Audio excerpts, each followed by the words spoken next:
అదే RTV app వార్తల్ని క్షణాల్లో చదివే అవకాశం ఉంటుంది. ఒక న్యూస్ పేపర్, ఒక టెలివిజన్ ఛానల్ మీ చేతుల్లో ఎప్పుడూ ఉంటాయి. Welcome to RTV. నేను మీ శ్రీనివాస్. హైటెక్ హంగులు, రంగురంగుల ఆర్భాటాలతో రాష్ట్రం అభివృద్ధి వైపు నడుస్తూ ఉంది. అది ఒక పక్క. మరోపక్క కేవలం ఆరు బయట విద్యాబుద్ధులు నేర్పుతూ తరగతి గదులు నిర్వహిస్తున్న పరిస్థితి మరోవైపు చూడవచ్చు. ఇది ఒకటి కాదు, రెండు కాదు, సుమారు కొన్ని సంవత్సరాలుగా ఇదే తంతు నడుస్తుంది. చిన్నపాటి వర్షానికి పైన ఏర్పాటు చేసిన తార్బాల్ పట్ట తడిసిపోయి కింద విద్యార్థులు వారి పాఠ్యపుస్తకాలు కూడా తడిసిపోయే పరిస్థితి. అది ఎక్కడో కాదు, కొండపి నియోజకవర్గం. అంటే డోలాశ్రీ బాల వీరాంజనేయ స్వామి ప్రస్తుత రాష్ట్ర సోషల్ వెల్ఫేర్ మంత్రిగా ఉన్నటువంటి ఆయన ఇలాకాలోనే ఈ తంతు జరుగుతుంది. ఇప్పుడు అక్కడ పరిస్థితులు ఏ విధంగా ఉన్నాయి? సుమారు 250 మందికి పైగా విద్యార్థులు, అదేవిధంగా హై స్కూలు, అదేవిధంగా ప్రాథమిక పాఠశాల రెండు ఒకే ఆవరణలో జరగడంతో ఈ సమస్య తలెత్తుందని చెప్పేసి అక్కడ అధ్యాపకులు, విద్యార్థులు అయితే చెబుతున్న పరిస్థితి. అసలు అక్కడ సమస్యలు ఏంటి అవి తెలుసుకునే ప్రయత్నం ఆర్టీవీ ద్వారా చేద్దాం.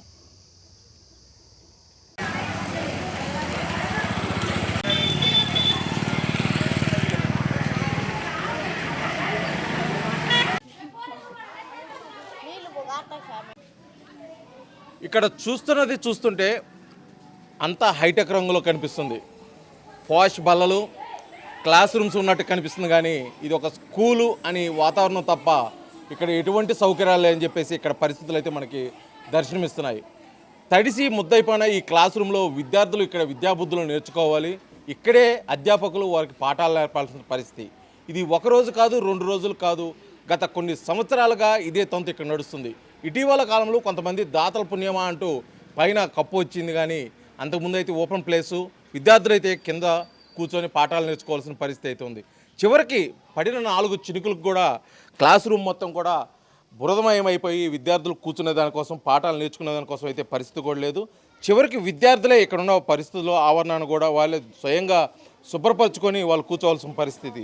స్కూల్ టైము దగ్గరికి పడుతున్న కొద్ది కూడా వాళ్ళు కొంత ఆందోళన అయితే ఉంది. ఈ బురదలో ఎలా కూర్చోవాలి, ఎలా పాఠాలు వినాలి, అదే వర్షం పెద్దదైతే ఎటు వెళ్ళాలో తెలియని పరిస్థితి కూడా ఇక్కడ ఉంది. చివరికి ఆరు బయట గతంలో అయితే గురుకుల పాఠశాలలో చూసేవాళ్ళం పాత రోజుల్లో. కానీ ఇప్పుడు కూడా ఇటువంటి ఆరు బయట ప్రదేశాల్లో ఈ విధంగా వర్షానికి, ఎండకి ఎండుతూ కూడా ఇక్కడ క్లాసులు అయితే నిర్వహిస్తున్న పరిస్థితి. ఇక్కడ విద్యార్థులు కూడా ఉన్నారు. వారు గత కొంతకాల సంవత్సరాలుగా ఇక్కడ పరిస్థితులతో ఎదుర్కొంటూ ఆ సమస్యలు ఎవరు తీరుస్తారని చెప్పేసి అయితే ఎదురు చూస్తున్న పరిస్థితి. మనతో పాటు కొంతమంది విద్యార్థులు ఉన్నారు, వారు మాట్లాడి తెలుసుకుని చేద్దాం. చిన్న ఏ ఊరు, అసలు ఏంటి ఇక్కడ పరిస్థితి, ఎంతకాలం నుంచి ఈ విధంగా మీరు ఆరు బయట క్లాసులు జరుగుతున్నాయి? 4 సంవత్సరాల నుంచి. ఇది కూచిపూడి 4 సంవత్సరాల నుంచి ఎట్నే ఉంది. వాన పడ్డప్పుడల్లా అక్కడ కూర్చుంటాం మేము. ఇంకా ఈ బురదకి ఇంకా మళ్ళీ ఇంకా ఎక్కువ వాన చిటుకులు పడతానే ఉంటాయి. కింద కూర్చోలేము, ఇరుకిరుగ్గా అక్కడ కూర్చుంటాము. అంటే ఈ సమస్యల మీద మీరు ఏమన్నా టీచర్స్ని అడగటం కానీ, ఎవరినన్నా నాయకులను అడగటం కానీ, మీ తల్లిదండ్రులు కానీ చెప్పడం జరిగిందా? లేదు, మేము ఇంకా ఇరుకులోనే అట్టగట్టు కూర్చుంటాం. ఎవరు వచ్చిన వాళ్ళు పట్టించుకోవడం కానీ ఏం లేదు ఇక్కడ? ఏం తెలియదు నాకు. ఆ రోజు రాలా. ఇక్కడ ఏ క్లాసులు జరుగుతాయి ఆరు బయట ఈ బల్లల మీద? 7th, 6th, 8th మొత్తం 3 క్లాసులు ఇక్కడే జరుగుతాయి. ఇంకా వాన కింద పడతాయంటే ఇరుకిరుగు కూర్చుంటాము. శుభ్రం చేసుకోవడం కూడా మీరేనా? మేమే. ఎవరు శుభ్రం చేసేదానికి సపరేట్గా రారా? వంటాము, వాళ్ళు ఉంటారు కానీ వాళ్ళు శుభ్రం చేస్తారు, తర్వాత మేము కూడా శుభ్రం చేస్తాం. ఇది పరిస్థితులు ఇలా ఉంటే ఇక్కడ స్టూడెంట్స్ యొక్క పేరెంట్స్ కూడా వాళ్ళు తమ బాధల్ని వ్యక్తపరుస్తున్నారు. గతంలో కూడా అనేక మంది అధికారులకి విన్నవించుకున్నా కూడా ఈ పరిస్థితి లాగా ఉంది. కానీ గత ప్రభుత్వంలో కూడా నాడు నేడు అని చెప్పేసి స్కూలు ఆధునీకరణ అయితే చేపట్టారు. కానీ మరి ఈ స్కూల్ ఈ విధంగా ఎందుకున్నదైతే పూర్తిగా అధికారులకు, అప్పటి పాలకులకి తెలియని పరిస్థితి. ఇక్కడ సమస్యల మీద కూడా ఇక్కడ గ్రామస్తులు అయితే ఉన్నారు, వారు మాట్లాడు తెలుసుకునే ప్రయత్నం అయితే చేద్దాము. చెప్పండి, ఇక్కడ ఈ విధంగా స్కూళ్ళు ఈ విధంగా ఉండటం వల్ల విద్యార్థులు చాలా ఇబ్బందులు పడుతున్నారు. వాళ్ళ పేరెంట్స్ కూడా చెప్పిన పరిస్థితులు అయితే ఉంటున్నారు. అసలుకి ఈ స్కూల్ ఈ విధంగా ఉంటూ మీరు తల్లిదండ్రులకి మీరు ఏ విధంగా ఉన్నారు? స్కూల్ పరిస్థితి బాగాలేదు, ఇదంతా లేదు, అనుకూలంగా లేదు. పిల్లలు రావడానికేమో ఇబ్బందిగా ఉంది. ఇవాళ వర్షం పడి ఇంకా స్కూలే ఆగిపోయింది. అది పరిస్థితి. ఈ జరిగిపోయిన కాలం అంతా అట్నే గడిచింది, ఇప్పుడు అట్నే గడుస్తుంది. మరి ఇంకా అని కాదు, ఇప్పుడు ఈ క్లాసులు ఇప్పుడు కాదు, గత 4-5 సంవత్సరాల నుంచి కూడా ఇక్కడ ఆరుబడి 4-5 సంవత్సరాల నుంచి కూడా అట్నే వెనుకబడే ఉంది. ఎవరు పట్టించుకునే వాళ్ళు లేదు దీన్ని. అది మీరు పిల్లల తల్లిదండ్రులుగా ఏదైనా అధికారులకు వెళ్ళి చెప్పడం కానీ, ఎవరైనా స్థానిక నాయకులకు కానీ తెలియజేయడం కానీ? వస్తా ఉన్నారు, పోతా ఉన్నారు, చూసిపోతా ఉన్నారు, అంతే. పడుచుకున్న వాళ్ళు ఎవరు లేరు. అది చెప్పండి, ఇక్కడ ఉన్న పరిస్థితులు అయితే అధ్వానంగా ఉన్నాయని చెప్పేసి ఉపయోగంగా చెప్తున్నారు. గ్రామస్తుడిగా ఇక్కడ ఎటువంటి పరిస్థితులకి మీరు పరిష్కారం అంటే నాయకులుగా ఏదన్నా ఇప్పుడున్న స్థానిక ఎమ్మెల్యే మంత్రిగా ఉన్నటువంటి డోలా శ్రీ బాలవేంద్ర స్వామి దృష్టికి తీసుకెళ్లే ప్రయత్నం ఏమైనా చేస్తున్నారు? ఈసారి మన లెటర్ కూడా ఇచ్చాము, ఈసారి చేస్తామన్నారు. మేము పక్కన 6వ క్లాస్ నుంచి 10th దాకా పక్కన బేస్మెంట్లు వేసి ఉన్నారు, అది పూర్తి చేస్తామని మనకు హామీ ఇచ్చి ఉన్నారు మన స్వామి గారు. అంటే మొత్తానికి దీర్ఘకాలికంగా ఈ సమస్యని ఈసారి పరిష్కరించే పనులు అయితే మీరు ఉన్నారా లేరా? విద్యార్థులకి ఏదన్నా సంతోషకరమైన వార్త చెప్పే పరిస్థితి ఉందా లేదా? ఈసారి 2-3 ఏళ్ళలోనే పూర్తి చేస్తాం, మా మంత్రి ద్వారాగా పూర్తి చేపిస్తాం. అంటే గతంలో నాడు నేడు కార్యక్రమాన్ని స్కూల్ ఆధునీకరణ అని చెప్పేసి, మోడర్న్ స్కూల్స్ అని చెప్పేసి, నూతన భవనాలు అని చెప్పేసి చాలా పనులు అయితే జరిగినాయి. అప్పుడు ఎందుకు పనులు జరగలేదు? అప్పటి నుంచి కూడా ఈ సమస్యలు ఎందుకు కొనసాగుతాం? వాళ్ళ పాలకుల నుంచి మనకు విషయం ఏం తెలియదు. మనం వచ్చిన తర్వాత మాకు టీచర్లు కూడా మాకు అది చేసి పెట్టమని అడిగారు వాళ్ళు, హెడ్ మాస్టర్. అదే దృష్టికి మనం మంత్రి గారి దృష్టికి తీసుకెళ్ళాము, దెబ్బ చేస్తాం. సరే, ఇక్కడ ఉన్న పరిస్థితులు పేరెంట్స్ అదేవిధంగా గ్రామస్తులు అయితే తెలియజేస్తున్న పరిస్థితి. ఇక్కడ ఈ సమస్యలు ఎంతకాలం నుంచి ఇక్కడ తిష్ట వేస్తున్నాయి, వీటికి ఎటువంటి పరిష్కార మార్గాల వైపు కూడా ఆ స్కూల్ యాజమాన్యం అంటే స్కూల్ ప్రిన్సిపాల్ ఏ విధంగా ప్రయత్నాలు చేశారో వారు మాట్లాడి తెలుసుకునే ప్రయత్నం అయితే చేద్దాం.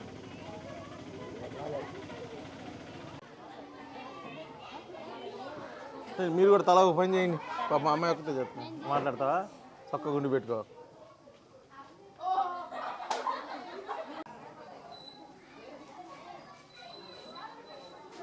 మాట్లాడతల్లి ఏది అమ్మా?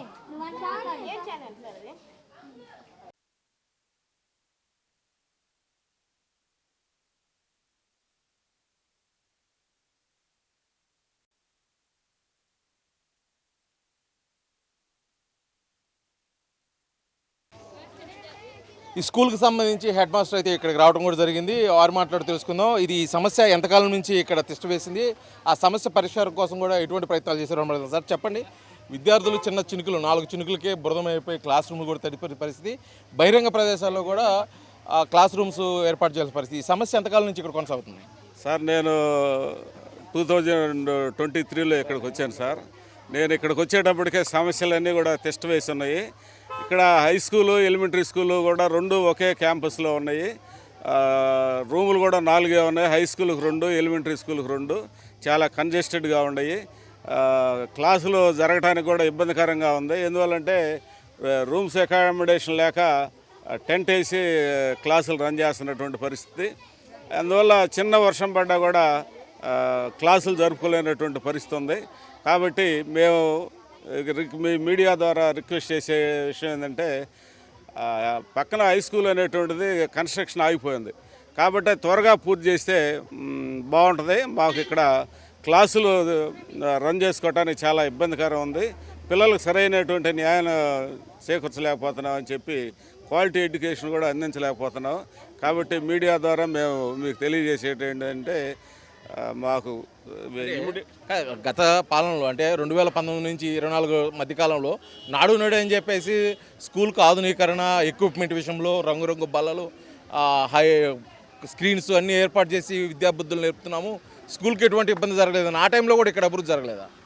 ఆగిపోయింది సార్. మామూలుగా నాడు నేడు అనేటువంటిదే బిగిన్ చేశారు, కానీ స్థానిక పరిస్థితుల వల్ల ఇక్కడ ఆగిపోయింది. అది కనుక కంటిన్యూ అంటే సమస్య అనేటువంటి సాల్వ్ అయ్యేది.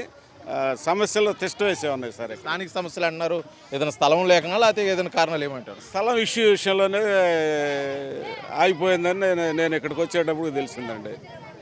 దీనికి సంబంధించి విద్యార్థులు ఇక్కడ పడుతున్న కష్టాల గురించి మీరు ఉన్నతాధికారులు అంటే జిల్లా విద్యాశాఖ అధికారికి, అదేవిధంగా జిల్లా మంత్రులకి, అదేవిధంగా కలెక్టర్ దృష్టికి ఇప్పుడు తీసుకెళ్ళడం జరిగిందా లేదా? మేము మండల విద్యాశాఖ దృష్టికే తీసుకెళ్ళలేదు సార్, జిల్లా వాళ్ళకి ఇంకెవరికి తీసుకెళ్ళలేదు సార్. ఇప్పుడు చివరిగా అయితే ఏం చెప్పదలుచుకున్నారు అంటే, ఇప్పుడు దీనికి సంబంధించి జిల్లాకైతే మన నియోజకవర్గానికి మంత్రి కూడా ఉన్నాడు డోలా శ్రీ బాలవేంద్ర స్వామి, ఆయన దృష్టికి ఏమైనా తీసుకెళ్ళి పరిష్కార మార్గం వెళ్తున్నారా? ఆలోచనలో ఉన్నారు సార్. మినిస్టర్ గారు ఈ మధ్యనే కదా మినిస్టర్ అయింది, ఆయన దృష్టికి కూడా తీసుకెళ్లి సమస్యలు పరిష్కారం అయ్యేటువంటి దానికోసం మా వంతు ప్రయత్నాలు మేము చేస్తాం సార్. ఇది మొత్తానికి పేరు గొప్ప ఊరు దిబ్బ అన్న సామెత ఉన్నటువంటి ప్రాథమిక పాఠశాలలు, ఇక్కడ విద్యాబుద్ధులు నేర్పడానికి వచ్చిన విద్యార్థులకు సరైన సౌకర్యాలు లేక కేవలం ఆర్భాటాలకి హంగులకి రంగురంగుల బల్లలతో అయితే దర్శనమిస్తున్నాయి. కానీ ఇక్కడ ఉండాల్సిన వసతులు పైకొప్పలేక చిన్నపాటి వర్షానికి కూడా ఇక్కడ చిత్తడిగా మారి విద్యార్థులకైతే చాలా ఇబ్బందికరమైన పరిస్థితి. దీని పరిస్థితి మీద గతంలో కూడా అనేక సార్లు సమస్యను అధికారులు నాయకుల దృష్టికి తీసుకెళ్ళినా కూడా పరిష్కారం కాలేదు. ఈ కూటమి ప్రభుత్వంలో కూడా ఈసారి ఈ సమస్యలు పరిష్కారం అవుతాయని చెప్పేసి కూడా ఇక్కడ సంబంధించిన స్కూల్కి సంబంధించిన ప్రిన్సిపాల్ అయితే తమ ఆశాభావాన్ని అయితే వ్యక్తం చేస్తున్న పరిస్థితి. వీడియో జర్నలిస్ట్ లక్ష్మణ్తో శ్రీనివాస్, RTV, మర్రిపూడు, ప్రకాశం జిల్లా.